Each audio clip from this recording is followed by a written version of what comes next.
कक्षा 11वीं के विद्यार्थियों को अध्याय 8 के गुरुत्वाकर्षण टॉपिक को बताने जा रहा हूँ। तो चलो देखते हैं गुरुत्वाकर्षण वाले में कौन कौन से प्रश्न दिए हुए हैं। तो देखो यहाँ पे पहला प्रश्न है, गुरुत्व से आप क्या समझते हैं। ठीक है, तो आप लोगों को पता होगा कि पृथ्वी में समस्त चीज जितनी भी वस्तुएं पाई जाती हैं उन सब में गुरुत्वाकर्षण होता है। कहा जाता है ना, ये वाकई में ऐसा होता है क्या? अगर सब में अपना खुद का गुरुत्वाकर्षण होता तो हर चीज को हम अपनी ओर आकर्षित कर लेते।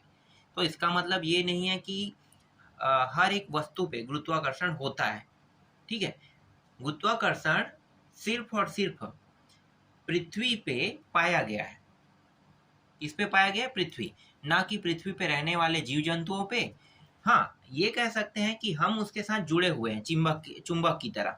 अगर हम आप ऊपर की ओर छलांग लगाते हैं तो वापस नीचे की ओर आ जाते हैं, लेकिन अगर हम ज्यादा छलांग लगाएं तो इसका मतलब ये है कि रॉकेट में बैठ के 9.8 जो गुरुत्वीय त्वरण है ना, 9.8, उससे अगर ज्यादा पलायन वेग, आप लोगों ने सुना है नाम पलायन वेग, तो 9.8 की अगर स्पीड से फेंका जाता है रॉकेट को तो वो स्पेस के बाहर हो जाता है। उसे हम पलायन वेग कहते हैं, स्पेस के बाहर जाने को। ठीक है, तो 9.8 की अगर स्पीड से रॉकेट को फेंका जाता है तो वो गुरुत्वाकर्षण के दायरे से बाहर हो जाता है। तो इसका मतलब ये है कि पृथ्वी के समस्त वस्तुओं पे गुरुत्वाकर्षण नहीं है। गुरुत्वाकर्षण सिर्फ और सिर्फ पृथ्वी पे ही पाया गया है। समझ में आ गया? चलो देखते हैं गुरुत्वाकर्षण क्या होता है। गुरुत्वाकर्षण से आप क्या समझते हैं? किन्हीं दो पिंडों के मध्य गुरुत्वाकर्षण बल लगता है। दोनों पिंडों में से यदि एक पिंड पृथ्वी हो तो गुरुत्वाकर्षण बल को गुरुत्व कहते हैं। देखो, मैं अभी आप लोगों को एग्जाम्पल बता रहा था कि पृथ्वी जो है दो पिंडों के बीच में बोल रहा है यहाँ पे। ठीक है, और मैंने क्या बताया था कि मैं पृथ्वी और अगर एक इंसान कूदता है तो वापस कहाँ पे आ जाता है? नीचे में आ जाता है। तो दो चीजों के बीच में तो गुरुत्वाकर्षण लग रहा है, लेकिन वाकई में गुरुत्वाकर्षण इंसानों या उसमें जो पाए जाने वस्तु उसमें नहीं होता है। ठीक है, किसमें होता है? पृथ्वी पर ही होता है गुरुत्वाकर्षण। अब इसका जो केंद्र कहाँ है अभी तक ढूंढा नहीं गया है कि रियल में इसका केंद्र कहाँ है और क्यों व्यक्ति जो है जब ऊपर कूदता है या किसी फल को या गोली दागते हैं, ठीक है, तो वो वापस नीचे क्यों आ जाता है। तो ये कारण जो है कहीं ना कहीं तो होगा ना, गुरुत्वाकर्षण बल जो सबसे ज्यादा रिलीज हो रहा होगा। तो पूरे पृथ्वी को माना गया है, तो जो सेंटर है, केंद्र है, कहीं ना कहीं पाया गया होगा गुरुत्वाकर्षण। ठीक है, चलो आगे देखते हैं। गुरुत्वीय त्वरण जी का मान, जी का क्या अभिप्राय है? उत्तर क्या लिखोगे? गुरुत्व के कारण किसी वस्तु में उत्पन्न त्वरण को गुरुत्वीय त्वरण कहते हैं। देखो, किसी वस्तु में उत्पन्न त्वरण को क्या कहते हैं? गुरुत्वीय त्वरण कहते हैं। ठीक है, इसका एसआई पद्धति में इसका मान 9.8 मीटर प्रति सेकंड होता है। इसी को हम 9.8 मीटर प्रति सेकंड को ना पलायन वेग भी कहते हैं। क्यों? क्योंकि ये जो स्पीड है ना, अगर इससे इतने स्पीड में अगर किसी वस्तु को फेंका जाए तो वो स्पेस से बाहर चला जाता है। ये इसकी स्पीड है मान लो। तो रॉकेट जब लॉन्च किया जाता है ना तो उसकी स्पीड 9.8 मीटर प्रति सेकंड होता है। ठीक है, चलो देखते हैं। इसके बाद है, इसकी दिशा ऊर्ध्वाधर पृथ्वी के केंद्र की ओर होती है। आगे देखो, थर्ड प्रश्न क्या कह रहा है? सार्वत्रिक गुरुत्वाकर्षण नियतांक जी क्या है, इसका मात्रक तथा विमी सूत्र लिखिए। ठीक है, तो इसका मात्रक बताना है और विमी सूत्र बताना है। तो ज्यादा इसमें नहीं दिया है। क्या दिया है? सार्वत्रिक गुरुत्वाकर्षण नियतांक उस आकर्षण बल के आंकिक मान के तुल्य होता है जिसे इकाई दूरी पर स्थित इकाई द्रव्यमान के दो पिंड एक दूसरे पर आरोपित करते हैं। जैसे कि सार्वत्रिक गुरुत्वाकर्षण नियतांक, इसे दर्शाया किससे जाता है? जी से। देखो, दर्शाते किससे है? जी से। गुरुत्वाकर्षण है तो डेफिनेटली किससे दर्शाएंगे? जी से दर्शाएंगे ना। तो बड़ा जी, देखो छोटा जी का अलग अर्थ होता है और बड़ा जी का अलग अर्थ होता है, तो यहाँ पे बड़ा जी लगा है। ठीक है, तो गुरुत्वाकर्षण नियतांक को दर्शा रहा है जहाँ पे ये Fd² अपान m1 m2 होता है। जो जी क्या है? इसका मात्रक है कह रहे हैं। अगर हम Fd कहें तो इसे हम हिंदी में क्या लिखेंगे? F का मतलब यहाँ पे देखो बल से हो रहा है ना, तो बल का मतलब क्या होता है? बल किसका मात्रक होता है? न्यूटन का। तो न्यूटन यहाँ पे दर्शा है और ये डी जो है ये क्या है? विस्थापन से दर्शाते हैं ना, तो विस्थापन मतलब मीटर स्क्वायर और m1 m2 भार है द्रव्यमान, द्रव्यमान से दर्शाते हैं। द्रव्यमान का जो मात्रक है वो क्या है, किलोग्राम, तो यहाँ पे किलोग्राम स्क्वायर। और दो था m1 m2, तो दोनों को अगर गुणा कर देंगे एक ही मान के, ठीक है, m करके, तो m स्क्वायर हो जाएगा। इस तरह से किलोग्राम स्क्वायर आया, ठीक है। इसे पूरा लिखेंगे कैसे, तो देखो newton metre square upon kilogram square, इस तरह से लिखेंगे। उसमें माइनस रहेगा क्योंकि ये नीचे में है, या आप पूरा का पूरा बस इतना ही लिख सकते हो, ये भी इसका सही आंसर है। फिर इसकी विमीय सूत्र देखते हैं। देखो विमीय सूत्र में क्या बनाया है भाई, तो देखो MLT माइनस 2L2 अपान एम स्क्वायर, ये बन रहा है। अब एम स्क्वायर को ऊपर ले जाएंगे तो एक कट जाएगा, ठीक है, एक प्लस है, एक ये माइनस हो जाएगा ऊपर जाके, तो प्लस और माइनस कट के माइनस एक बचेगा, जैसे कि यहाँ पे दिखाया गया है। चलो आगे देखो, चौथा प्रश्न है, सार्वत्रिक गुरुत्वाकर्षण नियतांक जी का मान 6.67 गुणित 10 का घात -11 न्यूटन मीटर स्क्वायर प्रति किलोग्राम स्क्वायर है। इस कथन का अर्थ समझाइए। जैसे कि अभी निकाले ना, तो वही वाला टॉपिक है ये। चलो देखते हैं इसका अर्थ क्या होता है। अब देखो यहाँ पे सार्वत्रिक गुरुत्वीय नियतांक जी का मान 6.67 गुणित 10 का घात -11 न्यूटन, ये पूरा प्रश्न यहाँ तक लिख दिया है, ठीक है। अब इसका अर्थ देखते हैं, इसका अर्थ, तो इसका जो अर्थ होता है वो यहाँ पे लिखा हुआ है कि 1 मीटर की दूरी पर स्थित 1 किलोग्राम के दो द्रव्यमान कणों के बीच 6.67 गुणित 10 का घात -11 न्यूटन का आकर्षण बल लगता है। मतलब यहाँ पे देखो 1 किलोग्राम के दो पिंड ले रहे हैं ना, दो पिंड, ठीक है, और दोनों पिंड को रख देंगे तो दोनों पिंडों के बीच की ये दूरी है 6.67 गुणित 10 का घात -11 न्यूटन का, मतलब ये आकर्षण बल है। मान लो दूरी में रखेंगे तो आकर्षण बल लगेगा, तो इतना आकर्षण बल लगता है, बता रहे हैं। चलो आगे देखते हैं। पृथ्वी पर गुरुत्वीय त्वरण जी का मान किन किन कारकों पर निर्भर करता है, तो किन किन कारकों पर निर्भर करता है, तो देखो पहला क्या है, पृथ्वी की सतह से ऊंचाई, दूसरा है पृथ्वी की सतह से गहराई, तीसरा है पृथ्वी पर अक्षांशीय स्थिति, ठीक है, ये तीनों हैं।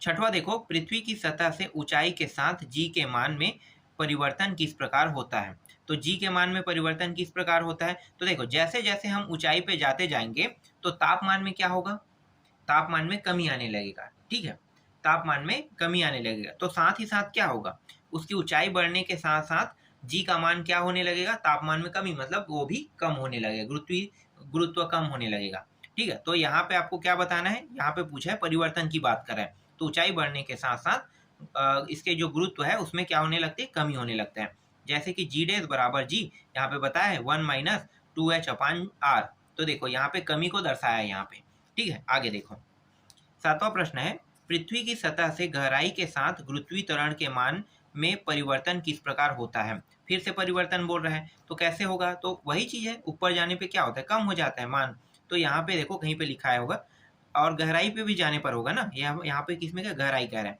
तो गहराई में भी है, पृथ्वी की सतह से गहराई के साथ गुरुत्वीय त्वरण का मान क्रमशः कम होते जाता है तथा पृथ्वी के केंद्र पर इसका मान 0 हो जाता है। अगर हम उस जगह पहुंच जाएंगे जहां पे ये गुरुत्वाकर्षण बल लगता है ना, अगर वहां पहुंच जाते हैं तो इसका मान क्या हो जाएगा, 0 हो जाएगा। जैसे कि मान लो हम जमीन पे चलते हैं तो वहां पे इसका मान क्या रहता है, 0 हो जाता है, क्योंकि जो फ्लोर है, ठीक है, जो फ्लोर है उससे नीचे हम नहीं जाते हैं। अगर जाते हैं खींचते रहता तो हम वहां पे जा सकते थे, लेकिन खींचता नहीं ना, वहां पे रुक जाता है, तो वहां पे आके क्या होगा, मान लो सरफेस पर ही गुरुत्वाकर्षण बल पाया गया है, इसका मतलब गुरुत्व ही क्या हो गया, 0 के बराबर हो रहा है। चलो आगे देखो, इसके बाद 8वां है, भूमध्य रेखा पर गुरुत्वीय त्वरण का मान ध्रुवों की अपेक्षा कम होता है, क्यों कह रहा है, तो उत्तर क्या होगा, पृथ्वी ध्रुवों पर चपटी है, दूसरा है पृथ्वी अपने अक्ष के परितः घूर्णन गति करती है, इस वजह से हो सकता है बोल रहा है, ठीक है। तो दो कारण यहाँ पे बता रहा है। इसके बाद देखो 9वां प्रश्न, इसमें बहुत सारे प्रश्न है, सबको तो समझाया नहीं जा सकता, लेकिन चलो देखते हैं जितना हो सके। देखो, गुरुत्वीय क्षेत्र की तीव्रता का क्या तात्पर्य है, यह अदिश है या सदिश, इसका मात्रक तथा विमीय सूत्र लिखिए, ठीक है। तो देख लेते हैं गुरुत्वीय क्षेत्र की तीव्रता। देखो इसका सिंपल एग्जांपल मैं मतलब परिभाषा बताता हूँ। कोई बल जितने, ठीक है, मतलब या फिर कोई गुरुत्वाकर्षण क्षेत्र है, जितने बल का अनुभव ना एक दायरे तक करता है वही क्या कहलाता है, उसका गुरुत्वीय क्षेत्र कहलाता है। बस ये सिंपल परिभाषा है, ठीक है। जितना बल वो अपनी क्षेत्र तक फैला सकता है, या देखो इलेक्ट्रिसिटी जैसे है, अगर मछली पकड़ने के लिए विद्युत का उपयोग करते हैं, पता है ना, जब समुद्र में क्या डाल देते हैं, इलेक्ट्रिसिटी डाल देते हैं, तो क्या पूरा पानी जितने दूर तक के समुद्र है सब जगह इलेक्ट्रिसिटी पहुंचेगा? नहीं पहुंचेगा ना। जितना उसका रेंज रहेगा, जिसके पास जितना उसका कैपेसिटी है, उतने ही दूर तक के वो जा सकता है, उससे ज्यादा नहीं जा सकता। समझ में आ गया? इसीलिए ये भी उतना ही काम करेगा जितनी इसके क्षेत्र रहेगा। जैसे पृथ्वी पूरा क्षेत्र है तो पृथ्वी पर काम करेगा, दूसरे ग्रह पे काम करेगा क्या? नहीं करेगा ना। दूसरे ग्रह पे दूसरे ग्रह का गुरुत्व काम करेगा, पृथ्वी पे पृथ्वी का गुरुत्व काम करेगा। तो वही है इसका क्षेत्र। समझ में आ गया? अब देखो, यह एक सदिश राशि है, इसका ऐसा ही मात्रक जो है न्यूटन किलोग्राम, न्यूटन प्रति किलोग्राम, तथा विमी सूत्र m0, द्रव्यमान मतलब है ही नहीं, L-T-2, ठीक है, होता है। आगे देखो गुरुत्वीय विभव क्या है। एकांक द्रव्यमान की वस्तु को अनंत से गुरुत्व क्षेत्र के किसी बिंदु तक लाने में जितना कार्य की प्राप्ति होती है उसे उस बिंदु पर गुरुत्वीय विभव कहते हैं। यदि m द्रव्यमान की वस्तु को अनंत से किसी बिंदु तक लाने में कार्य की प्राप्ति W हो तो उस बिंदु पर गुरुत्वीय विभव V = W/m। गुरुत्वीय विभव का ऐसा ही मात्रक तथा विमीय सूत्र लिखिए। ठीक है, देखते हैं क्या होता है। तो देखो, गुरुत्वीय विभव एक अदिश राशि है, इसका ऐसा ही पद्धति में मात्रक जूल प्रति किलोग्राम होता है तथा विमीय सूत्र m0 L-T-2 होता है। नेक्स्ट प्रश्न देखो, गुरुत्वीय स्थितिज ऊर्जा क्या है? पृथ्वी से r दूरी पर स्थित किसी वस्तु की गुरुत्वीय स्थितिज ऊर्जा का सूत्र लिखिए। किसी वस्तु को अनंत से उस बिंदु तक लाने में जितना कार्य करना पड़ता है उसे उस बिंदु पर वस्तु की गुरुत्वीय स्थितिज ऊर्जा कहते हैं। मतलब दूसरे बिंदु को अपनी ओर, मान लो किसी चीज को मैं ला रहा हूँ, तो लाने में मुझे जितना काम करना पड़ेगा ना अपनी ओर, मान लो कि एक ट्रक है उसे मैं खींच रहा हूँ, या फिर कार है, ठीक है, उसे मैं अपनी ओर खींच रहा हूँ। समझ लो कि पेट्रोल वोट्रोल कुछ नहीं, खत्म हो गया, मुझे खींचना है अपनी ओर, ठीक है, तो मैं अपनी ओर खींच रहा हूँ, तो मुझे जितना उसको अपनी ओर लाने में कार्य करना पड़ेगा वही क्या कहलाएगा? उसकी गुरुत्वीय स्थितिज ऊर्जा कहलाएगी। समझ में आ गया? इसे U से व्यक्त किया जाता है। चलो देखते हैं इसके आगे और क्या कहा है। तो देखो, U का मतलब होता है सार्वत्रिक गुरुत्वाकर्षण नीतांक, G का मतलब होता है सार्वत्रिक गुरुत्वाकर्षण नीतांक। M का मतलब द्रव्यमान वाला है, तो ये पृथ्वी का द्रव्यमान को दर्शाया है। और यहाँ पे जो छोटा m है वो है वस्तु का द्रव्यमान, और r क्या है? पृथ्वी के केंद्र से बिंदु की दूरी। और U जो है ये क्या है? गुरुत्वीय स्थितिज ऊर्जा। U से स्थितिज ऊर्जा को दर्शाया जाता है। ठीक, चलो आगे देखते हैं। इसके बाद देखो 13वां है, एक कृत्रिम उपग्रह में एक वस्तु छोड़ी जाती है, क्या वह पृथ्वी पर तुरंत गिर जाता है? नहीं, ऐसा नहीं होता है। ठीक है, क्योंकि पहले जाएगा, अगर उसका फोर्स बहुत ज्यादा है तो वो गुरुत्वाकर्षण से बाहर हो जाएगा, मतलब स्पेस में चला जाएगा। अगर फोर्स ज्यादा नहीं है तो वो एक लिमिट दूरी तक की तय करेगा, उसके बाद वापस जमीन में गिर जाता है ना। ये तो पता होगा आपको। चलो आगे देखते हैं। इसके बाद देखो नेक्स्ट प्रश्न, यहाँ पे पार्किंग कक्ष किसे कहते हैं? इसकी त्रिज्या कितनी होती है? तो जिस कक्षा में तुल्यकारी उपग्रह अर्थात भू स्थिर उपग्रह परिक्रमा करते हैं उसे पार्किंग कक्ष कहते हैं। इसकी त्रिज्या लगभग 42,220 किलोमीटर होती है। उपग्रह किसे कहते हैं? चंद्रमा ग्रह है या उपग्रह? तो देखो, उपग्रह किसे कहते हैं? पृथ्वी जो है ग्रह है कि उपग्रह है? ग्रह है ना, तो चंद्रमा क्या है? उसका उपग्रह। अब इसकी जो परिभाषा है वो क्या है? वे पिंड जो ग्रहों की परिक्रमा करते हैं उपग्रह कहलाते हैं। ये सिंपल शब्द है। ग्रहों की परिक्रमा करने वालों को क्या कहते हैं? उपग्रह। जैसे कि पृथ्वी की जो उपग्रह क्या होगा? चंद्रमा होगा, क्योंकि पृथ्वी का चक्र कौन लगा रहा है? चंद्रमा लगा रहा है ना। तो पृथ्वी का एकमात्र ही उपग्रह है और वो भी चंद्रमा बस है। चलो आगे देखो। इसके बाद देखो 17वां प्रश्न क्या कह रहा है? किसी उपग्रह की कक्षीय चाल से आप क्या समझते हैं? पृथ्वी की सतह के निकट परिक्रमा कर रहे कृत्रिम उपग्रह की कक्षीय चाल कितनी होगी? मतलब कितनी होती है? तो देखो कितनी होती है। कोई उपग्रह किसी ग्रह के चारों ओर एक समान चाल से परिक्रमा करता है, इस चाल को कक्षीय चाल कहते हैं। पृथ्वी की सतह के निकट परिक्रमा कर रहे कृत्रिम उपग्रह की कक्षीय चाल 8 किलोमीटर प्रति सेकंड होती है। ठीक है, आगे देखो। इसके बाद 18वां है, पलायन वेग किसे कहते हैं? पृथ्वी सतह पर इसका मान कितना होता है? पलायन वेग वह न्यूनतम वेग है जिससे किसी पिंड को ऊपर की ओर फेंके जाने पर वह पृथ्वी के गुरुत्व क्षेत्र को पार कर जाता है, पृथ्वी पर वापस नहीं आता। पृथ्वी सतह पर इसका मान 11.2 किलोमीटर प्रति सेकंड है। ठीक है, आगे देखो। तो 11 दशमलव, यहाँ पे मैं 9.8 बता रहा था ना, नहीं, यहाँ पे 11.2 है। ठीक है, यहाँ पे चेंज कर लेना, मैं 9.8 बार बार बोल रहा था, ये 11.2 किलोमीटर प्रति सेकंड की स्पीड से फेंका जाता है, तब वो वापस नहीं आता पृथ्वी में। उसी को हम क्या कहते हैं? पलायन वेग। तो मैंने पलायन वेग को बताया था ना। पलायन वेग क्या है? पलायन वेग वह न्यूनतम वेग है जब किसी वस्तु को फेंका जाता है तो वो पृथ्वी के गुरुत्व से बाहर चला जाता है, उसे हम क्या कहते हैं? पलायन वेग। मैंने पलायन वेग के बारे में शुरू में बताया था, लेकिन जो 9.8 का था वो नहीं है, इसका जो मान है वो 11.2 किलोमीटर प्रति सेकेंड है। ठीक है, आगे देखो। ग्रह ए ग्रह बी से भारी है, किस पलायन वेग से, एक सेकेंड, क्या किस पर पलायन वेग अधिक होगा? मान लो दोनों की त्रिज्या समान है, तो सूत्र क्या लिखोगे? v मतलब वेग से दर्शाते हैं, वेग के अंडर रूट के अंदर क्या लिखेंगे? 2gm/r। g क्या है? द्रव्यमान है। किसका द्रव्यमान है? सार्वत्रिक गुरुत्वाकर्षण नीतांक को कहते हैं ना। और m जो है पृथ्वी का द्रव्यमान है। ठीक है, और r क्या होगा? पृथ्वी के केंद्र की बिंदु होगी। ठीक है, तो यहाँ पे देखो जी नीतांक कह दिया, चलो कोई बात नहीं, जो मैंने बताया था वही है, सार्वत्रिक गुरुत्वाकर्षण नीतांक, पूरा ना लिख के सिर्फ नीतांक लिख दिया है। ठीक है, आर समान कह रहे हैं।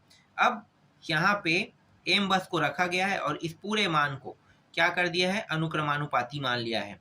ठीक है, तो यहाँ पे एम बस बच गया, बाकी को कुछ मान लिया गया। फिर ए और बी इस तरह से करेंगे तो ये मान प्राप्त होगा। फिर एम ए बड़ा है एम बी से, इस तरह से बताएंगे तो वी ए बड़ा हो जाएगा वी बी से। ठीक है, तो ग्रह ए पर पलायन वेग अधिक होगा।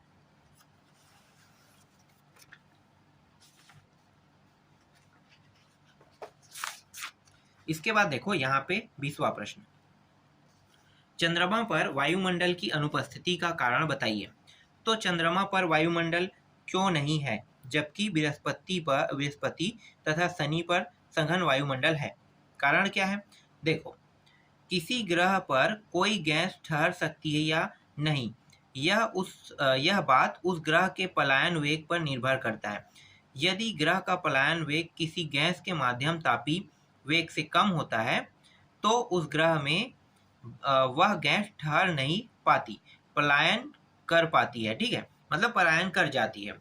बड़े ग्रहों जैसे बृहस्पति, शनि आदि पर पलायन वेग का मान गैसों के हर संभव ताप पर माध्य तापी चाल से अधिक होता है, अतः इन ग्रहों पर सघन वायुमंडल होता है। ठीक है, क्या बताना चाहता है अभी तक स्पष्ट नहीं किया है, चलो आगे देखते हैं स्पष्ट कर रहा है कि नहीं कर रहा है। पर चंद्रमा पर, मतलब इसका कहने का मतलब ये है कि चंद्रमा पर वायुमंडल नहीं, बड़े ग्रहों में वायुमंडल होता है। तो जिसमें वायुमंडल होता है उसमें सघन, मतलब वायुमंडल होया, एक सेकंड क्या बोला है यार, प्रश्न देखते हैं। चंद्रमा पर वायुमंडल की अनुपस्थिति का कारण बताइए। ठीक है, क्यों नहीं रहता? बड़े ग्रहों में होता है, छोटे ग्रहों में नहीं होता कह रहा है। चलो इसको देख लेते हैं, तब पता चल जाएगा। तो यहाँ पे तो होता है बोल रहे हैं ना। अब इसमें देखते हैं, पृथ्वी के वायुमंडल में उपस्थित सभी गैस के अणु का माध्य तापी वेग पृथ्वी के तल से पलायन से वेग से 11.2 किलोमीटर सेकेंड से कम होता है, अतः गैस पृथ्वी से पलायन नहीं कर पाती। देखो, पृथ्वी का पलायन वेग इतना है इसलिए पृथ्वी से पलायन नहीं कर पाती, लेकिन जिसका इससे कम है उससे क्या हो जाएगा? वो बाहर हो जाएगा।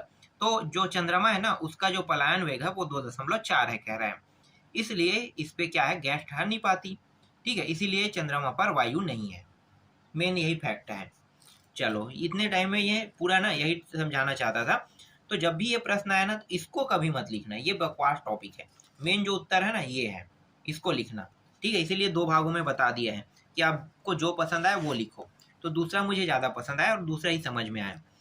इसके बाद 21वां देखो, पृथ्वी के समीप परिक्रमण करने वाले उपग्रहों की परिक्रमण काल ज्ञात कीजिए। तो काल कह रहे, परिक्रमण काल मतलब इसे टी से हम दर्शाएंगे, देखते हैं। देखो यहाँ पे, ठीक है, परिक्रमण काल टी, ये सूत्र आगे वाले जो पीछे हम लोगों ने अध्याय पढ़ा है ना उसमें था, ये 2π/r r + h/g। इस तरह से आपको सूत्र लगा देना है। उसके बाद क्या करना है, डायरेक्ट यहाँ पे आते हैं, h से बहुत बड़ा बड़ा बड़ा r, मतलब h की जगह पे हम क्या ले सकते हैं, h के जगह पे r हम रख सकते हैं। ठीक है, मतलब ये क्या है, h जो है वो जीरो के बतौर हो जाएगा। क्यों जीरो हो जाएगा, क्योंकि यहाँ पे देखो h के बार दो बार ना बड़ा लगा है, बड़ा का चिन्ह r की ओर ना लगा है। इसका मतलब h जो है वो r के मुकाबले नगण्य है, कुछ भी नहीं है, जीरो है। ठीक है, तो r बस अब यहाँ पे बचा, तो r और g इस तरह से। ठीक है, चलो आगे देखो। इसके बाद देखो क्या किया है इन्होंने, समीकरण 2 में r का मान इतना रख दिया है और g का मान इतना रखा है।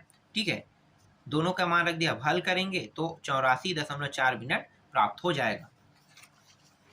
22वां प्रश्न देखते हैं। देखो 22वां प्रश्न क्या है, कृत्रिम उपग्रह के कक्ष को वायुमंडल से बाहर क्यों रखा जाता है।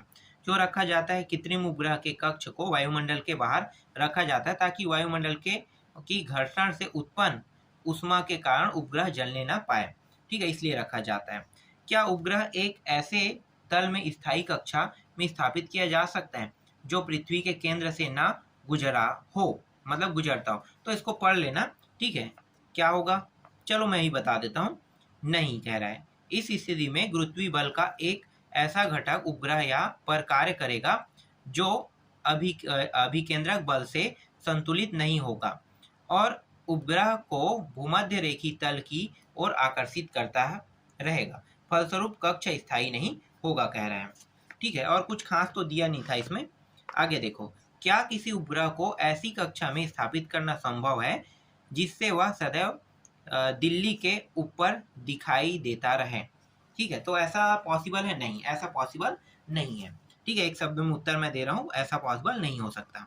चलो आगे देखते हैं, कृत्रिम उपग्रह के 3 उपयोग लिखिए। तो क्या क्या हो सकता है, जैसे मौसम के पूर्वानुमान के लिए उपयोग किया जाता है, भूगर्भिक जानकारी के लिए, वायुमंडल के ऊपर क्षेत्रों का अध्ययन करने के लिए कृत्रिम उपग्रह का उपयोग किया जाता है। कृत्रिम उपग्रह मतलब सैटेलाइट कह रहे हैं ना, वो उपग्रह नहीं जो चंद्रमा है वो उपग्रह है ना, तो वैसा उपग्रह नहीं। कृत्रिम उपग्रह मतलब छोटा उपग्रह जिसका उपयोग हम सैटेलाइट के तौर पे करते हैं, उसे हम उपग्रह कहते हैं। यहाँ पे कृत्रिम उपग्रह से वही है इसका तात्पर्य। इसके बाद देखो, तुल्यकारी उपग्रह किसे कहते हैं, इसका परिभ्रमण काल कितना होगा।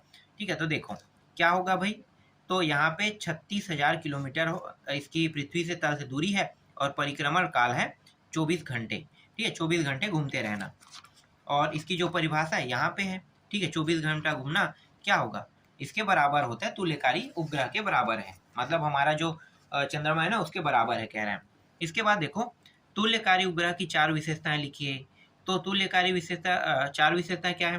पहला देखो, तुल्यकारी उपग्रह की विशेषताएं निम्नलिखित है। यह पृथ्वी के अक्ष के लंबवत विषुवत तल में परिक्रमा करता है, यह अपनी कक्षा में वामार्थ परिक्रमा करता है, इसका परिक्रमण काल पृथ्वी के परिक्रमण काल के बराबर होता है कह रहे हैं। ठीक है, आगे देखो। इसके बाद देखो, यहाँ पे ये तीनों प्रश्न एक जैसा है, मतलब एक को मैं पढ़ता हूँ। ठीक है, न्यूटन का सार्वत्रिक गुरुत्वाकर्षण नियम लिखिए कह रहे हैं। तो देख लेते हैं इसका उत्तर क्या होगा। तो देखो यहाँ पे कुछ पढ़ने वाला टॉपिक दिया है, मैं डायरेक्ट ना बड़े वाले प्रश्न में चले जाता हूँ। ठीक है, देखो m1 और m2 ये दोनों द्रव्यमान के, अब इसके बीच में, दोनों के बीच में क्या है, दूरी है ना, तो बल तो लगेगा ही। तो बल से हम दर्शाएंगे, तो पहले के लिए और दूसरे के लिए ये। तो देखो क्या करेंगे, दोनों में जब बल लगाएंगे तो ये F हो जाएगा और m1 और m2 बन जाएगा। ठीक है, दोनों को गुणा कर देंगे क्योंकि दो पिंड है, तो दोनों पिंड में बल लगेगा। तो देखो F अनुक्रमानुपाती m1 m2 दो था। ठीक है, इसके बाद दूसरा क्या रखेंगे, दूसरा ना F अनुक्रमानुपाती विस्थापन, मतलब दूरी जो है, तो 1/d²। ठीक है, इस तरह से कर देंगे।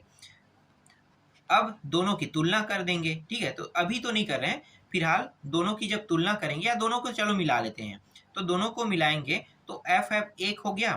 ठीक है, और यहाँ पे अनुक्रमानुपाती m1 m2 ऊपर में और d नीचे में रहेगा, गुणा मान लो। ठीक है, हमने गुणा कर दिया उसका। इस तरह से यहाँ से जब अनुक्रमानुपाती हटाएंगे तो g यहाँ पे आ जाएगा। g क्या है, नीतांक है, गुरुत्वाकर्षण क्या था, g का मान पूरा मान क्या है, सार्वत्रिक गुरुत्वाकर्षण नीतांक है ना। ठीक, वही है। इस तरह से अब हल करोगे, m1 m2 के एक एक मान दिया है। ठीक है, तो इसका मान 1 हो गया, अब इसको मान 1 हो गया और d का मान 1, तो g बचेगा, तो f बराबर g प्राप्त हो जाएगा। इसके बाद देखो जी और छोटे जी में अंतर कह रहा है, तो इसका उत्तर मैं आपको दिखा देता हूँ, ये रहा। ठीक है, इसको एक बार देख लेना। चलो, जी और जी में संबंध कह रहा है, ये वही टॉपिक है और कुछ नहीं है। अंतर अगर संबंध भी कहेगा तो आपको बस अंतर ही बताना है और कुछ नहीं बताना है। ठीक है, मतलब अंतर से रिलेटेड ही बताना है, ज़्यादा कुछ नहीं बताना है। इसका थोड़ा सा उत्तर यहाँ तक के हैं। ठीक है, आगे देखते हैं। इसके बाद देखो चौथा प्रश्न। चौथा प्रश्न में क्या दिया है, पृथ्वी का औसत घनत्व अपरिवर्तित रहते हुए उसका व्यास वर्तमान व्यास का दुगना कर दिया जाए तो पृथ्वी के गुरुत्वीय त्वरण पर क्या प्रभाव पड़ेगा, कह रहा है क्या प्रभाव पड़ेगा। तो ये गणितीय सरल प्रश्न है। ठीक है, मैं समझाऊंगा तो बहुत टाइम हो जाएगा, इसलिए मैं आपको दिखा देता हूँ अब। चलो, यहाँ तक हो गया। ठीक है, इसका थोड़ा सा हिस्सा और है, और ये वाला। ठीक है, इसके बाद देखो जड़त्वीय द्रव्यमान और गुरुत्वीय द्रव्यमान दोनों के बारे में बताया है, तो दोनों के बारे में यहाँ पे लिखना है। ठीक है, तो दोनों का उत्तर मैं आपको दिखा देता हूँ यहाँ तक। ठीक है, ये और इसके बाद यहाँ से शुरू होके यहाँ से मैं दिखाता हूँ, यहाँ पे समीकरण 1 और 2 तक के, और फिर अंत में यहाँ तक के हो जाएगा। ठीक है, फिर यहाँ तक के। अब छठवां प्रश्न देखो, छठवां प्रश्न ये रहा। इसमें ए बी सी 3 टॉपिक दिया हुआ है। अब 3 और हाँ ठीक है 3 टॉपिक है, तो ए और बी का देखो और सी का देखो, तीनों का उत्तर यहाँ पे मैं दिखा देता हूँ। इसी तरह से 7वां प्रश्न है, सही विकल्प का चयन कीजिए कह रहा है, इसलिए मैं ये प्रश्न आपको नहीं बता रहा हूँ ना, ये एक एक नंबर के प्रश्न है, तो ये आप लोग देख लेना। ठीक है, इसका उत्तर मैं दिखाता हूँ यहाँ तक। ठीक है, ए और बी हो गया। 8वां भी देखो, 8वां भी वैसा ही, इन टॉपिकों पे आपको बताना है, जैसे कि यहाँ पे पिंड के द्रव्यमान है, प्रक्षेपण बिंदु की अवस्थिति है, ठीक है, प्रक्षेपण दिशा है। ठीक है, तो इन सभी के बारे में आपको क्या करना है, बताना है। तो यहाँ तक ठीक है, कंप्लीट हो गया। अब देखते हैं 9वां प्रश्न। देखो 9वां प्रश्न क्या है, यहाँ पे कुछ टॉपिक लेकर आए हैं, रैखिक चाल है, कोणीय चाल है। ठीक है, इन सभी के बारे में बताना है। तो ए वाला टॉपिक जो है वो क्या है, ये वाला टॉपिक है रैखिक चाल के बारे में। तो देखो रैखिक चाल का उत्तर आपको मैं दिखाता हूँ पूरा। यहाँ पे कितने तक है, एफ तक के, तो एफ तक के देखेंगे ना, तो ये रहा एफ तक के उत्तर, देख लो एक एक नंबर के सभी प्रश्न। इसके बाद गुरुत्वीय विभव, मैंने परिभाषा आपको बताया था, वही टॉपिक आ गया 10वां में। ठीक है, और उसके बाद गुरुत्वीय व्यंजक निकालना है, तो दिखा देता हूँ मैं आपको इसका उत्तर यहाँ तक, और थोड़ा सा था यहाँ से, और थोड़ा सा है यहाँ पे, ये है अंतिम पार्ट है इसका। ठीक है, इसके बाद 11वां प्रश्न देखो, यहाँ पे 11वां प्रश्न का उत्तर आपको बताना है, तो ये रहा इसका उत्तर। ठीक है, अब मैं आपको दिखाता हूँ यहाँ पे, यहाँ तक की। ठीक, और इसका कुछ हिस्सा जो है वो यहाँ पे है, ये रहा। फिर 12वां प्रश्न देखो, 12वां प्रश्न ये रहा, और 12वां का आधा सॉल्यूशन यहाँ पे है, और थोड़ा सा और यहाँ पे नीचे में, यहाँ तक समीकरण 3 तक के। समीकरण 3 के बाद और इसका हल है, ये पूरा यहाँ तक के। ठीक है, यहाँ तक के कंप्लीट हो जाए, समीकरण 4 में ये कंप्लीट हो जाएगा। और ये जो समीकरण 4 है यही सिद्ध कर रहा है ना, सिद्ध कर रहा है कि जी डैश से बड़ा जी है, कह के सिद्ध कर रहा है। तो एच का मान बढ़ने पर क्या होगा, पृथ्वी की सतह से ऊपर जाने पर जी का मान क्या होने लगता है, कम होने लगता है। ठीक है, तो ये बता रहा है, इसके बारे में हमने पहले ही पढ़ा था शुरू वाला टॉपिक में। 13वां देखो, पृथ्वी की दैनिक गति के कारण जी के मान में क्या परिवर्तन होता है, ये वही प्रश्न है, बस इसमें अब इस बार क्या जोड़ दिया है, गणितीय सवाल जोड़ दिया है। ठीक है, तो यहाँ तक देख लो, और ये रहा इसका चित्र। ठीक है, अब इसके जो गणितीय व्याख्यान है उसको देख लेते हैं। देखो यहाँ से यहाँ तक, ठीक है, समीकरण 1 तक, और समीकरण 1 से मैं दिखाता हूँ यहाँ तक। ठीक है, तो पूरा कंप्लीट हो गया यहाँ पे। इसके बाद 14वां प्रश्न देखो, ये रहा, इसका भी उत्तर है, और ये भी कई खंडों में है, तो मैं आपको खंड खंड करके दिखाता हूँ। पहला खंड तो ये रहा, दूसरा खंड यहाँ तक, और तीसरा खंड यहाँ तक, और इसमें और बनेगा 1-2 खंड। ठीक है, तो देखो यहाँ से लेके फिर यहाँ तक हो जाएगा। फिर 15वां प्रश्न देखो, कृत्रिम उपग्रह वाला देखना है। ठीक है, तो 15वां प्रश्न में मैं दिखा देता हूँ यहाँ तक। ठीक है, आगे देखो, इसके बाद यहाँ से यहाँ तक कंप्लीट हो गया। फिर यहाँ तक, और ये रहा लास्ट पार्ट यहाँ तक के। ठीक है, और इसका थोड़ा सा और हिस्सा होगा, यहाँ पे होगा। ठीक है, यहाँ तक के देख लो। ठीक है, आगे देखते हैं 16वां प्रश्न। इसमें बहुत सारे प्रश्न हैं, बहुत सारे। अब सब प्रश्न को तो मैं नहीं बता सकता, ठीक है, इसलिए मैं आपको दिखा रहा हूँ, और पढ़ाएंगे तो समय लगेगा। तो अभी देख लो, फिलहाल समय मिल जाएगा तो मैं बिल्कुल पढ़ाऊंगा इन सभी टॉपिकों, यहाँ तक, फिर यहाँ से यहाँ तक। ठीक है, ये कंप्लीट है। फिर 18वां प्रश्न देखो, ये रहा। 18वां का उत्तर दिखाता हूँ। मेन चीज़ मैंने आपको बता दिया है, जो समझाने लायक था वो सारी टॉपिकें। ठीक है, और यहाँ से यहाँ तक ये पूरा कंप्लीट हो गया यहाँ तक। फिर 19वां प्रश्न में आते हैं। 19वां का ये रहा। फिर यहाँ पे देखो, ये ग्रह के बारे में बताया है। ये बहुत अच्छा टॉपिक है और बहुत विशेष टॉपिक होता है। और यहाँ पे देखो यहाँ तक। ठीक है, तो 3 नियम है, तीनों नियम को याद करना होता है। फिर 20वां प्रश्न देखो, 20वां का ये रहा। ठीक है, और इसका कुछ और हिस्सा है जिसको मैं दिखा देता हूँ आपको, यहाँ तक। ठीक है, जीटी, और यहाँ से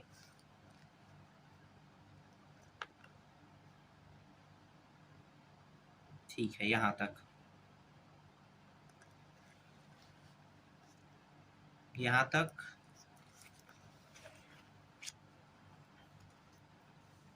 यहाँ तक देख लो। ठीक है, और ये रहा इसका पूरा टॉपिक यहाँ तक के। ठीक, अब आगे दिखाता हूँ। इसमें 1-2 प्रश्न होगा दीर्घोत्तरी, सभी तो दीर्घोत्तरी है, कोई भी ऐसा प्रश्न नहीं है जो लघुत्तरी रहे। यहाँ पे नाम बस में दीर्घोत्तरी दे दिया है, जबकि दीर्घोत्तरी से बड़ा तो लघुत्तरी के प्रश्न थे। तो ये वाला यहाँ तक के हो गया, और कुछ हिस्सा यहाँ पे है, और इसका और कुछ हिस्सा जो है